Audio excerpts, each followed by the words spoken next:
Look very different when students head back in the fall. That's if they return in the fall at all.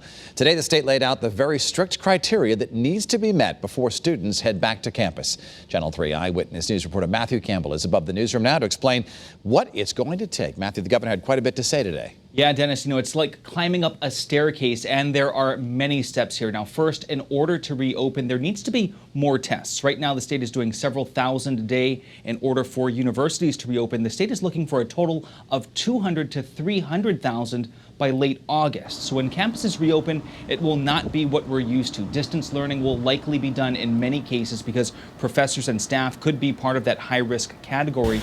Then when students actually go to class, 6-foot distancing will be enforced.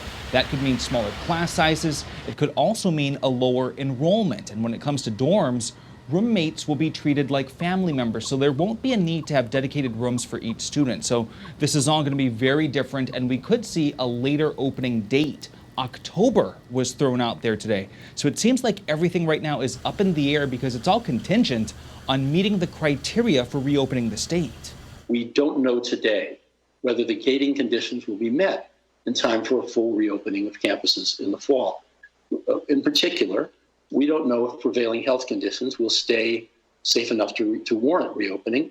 If there's a rise in hospitalizations during the course of the summer, any kind of second wave, the governor may well declare that the various phases have to be delayed and reopening will not be possible.